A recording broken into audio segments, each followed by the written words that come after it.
हमारे बीच उपस्थित हैं, क्योंकि मुझे जाना है। मेरे पास आजमगढ़ में एक प्रोग्राम है, मगर मेरी दिली इच्छा थी कि जहां अन्याय के खिलाफ बिगुल बजेगा, मैं उस लड़ाई को मजबूत करने के लिए आऊंगा। तो मैं आप यहां सबको नमस्कार करता हूं, जय भीम करता हूं। इसलिए करता हूं कि जहां एक तरफ देश की केंद्र की सरकार और जहां सभी प्रदेशों में भारतीय जनता पार्टी की सरकार है,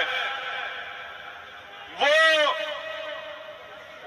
इस अन्याय के समर्थन में खड़ी है, वहीं इस देश की किसान कमेरी कौम जो हमेशा से अन्याय के, चाहे वो अंग्रेजों का अन्याय हो या किसी और का अन्याय हो, जिन्होंने हमेशा मुकाबला किया, उन कौमों ने फिर मान सम्मान और पगड़ी की इस लड़ाई में आवाज दी है।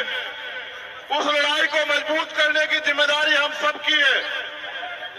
मैं यहां मंच पर और मंच के सामने आसपास के माहौल को भी देख रहा हूं।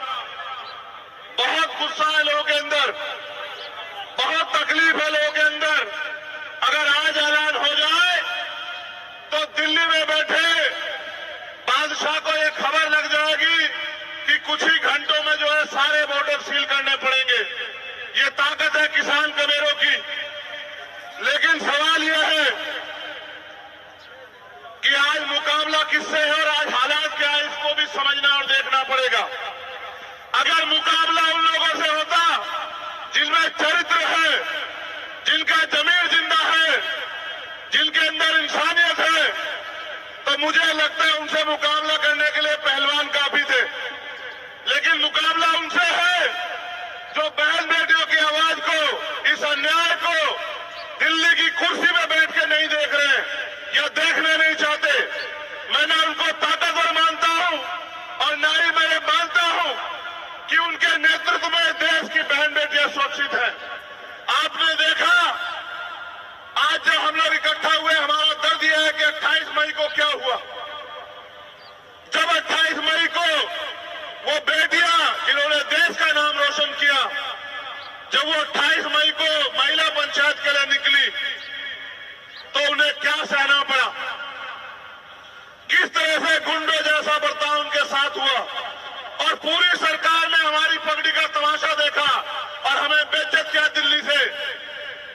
उस अपमान को हम लोग नहीं भूले और इसलिए आज जमीन पे हमारे लोग यहां इसलिए बैठे हैं, चाहे वो उत्तर प्रदेश से चल के आए या पंजाब से, हरियाणा से या राजस्थान से, वो इस सरकार को इस अपमान के खिलाफ बगावत का ऐलान करने के लिए आए हैं कि हम किसान कमेरे, हमारी पगड़ी हमारी इज्जत है, हमारी बहनें, हमारी मां, उनका सम्मान। और अगर हम अपनी बहनों के सम्मान की रक्षा नहीं कर पा रहे हैं तो हमारा जीवन बेकार है। ये ऐलान करने के लिए आज हम लोग यहां आए। और जो झूठ तमाम तरह का फैलाया जा रहा है कि एक जाति के लोग लड़ रहे हैं, ऐसा झूठ किसान आंदोलन में भी फैलाया गया। ऐसा झूठ हर आंदोलन में फैलाया जाता है। लेकिन आप किसान आंदोलन का भी परिणाम याद रख लो। अगर अब नहीं मानेंगे तो कुछ दिनों में मानेंगे। लेकिन आपकी किसान कमेरों की ताकत के आगे ये तानाशाही सरकार झुकेगी और वो आरोपी भी अरेस्ट होगा, वो जेल में जाएगा, उसको सजा भी होगी। ये बात आप याद रखना। ये किसान कमेरों की धरती भी है और बाबा साहब अम्बेडकर, सर छोटू राम, चौधरी चरण सिंह जी, वो तमाम महापुरुष जिन्होंने अपने इस किसान कमेरे वर्ग पे हक अधिकार की लड़ाई लड़ी, आज उनकी एकता को बुलंद करने के लिए हम लोग आए।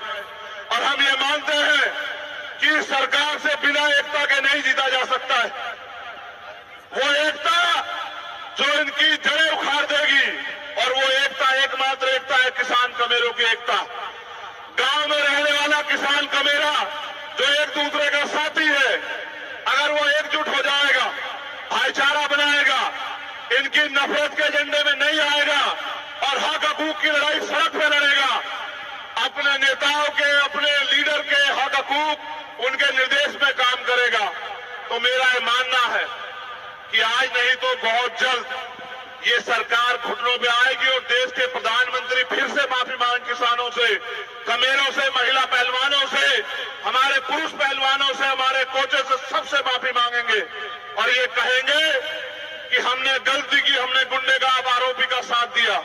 और मेरा ये मानना है जैसे जैसे आपकी पंचायत बढ़ेगी, जैसे जैसे आपका झंडा एकजुट हो जाएगा, वैसे वैसे वो दिन करीब आता जाएगा।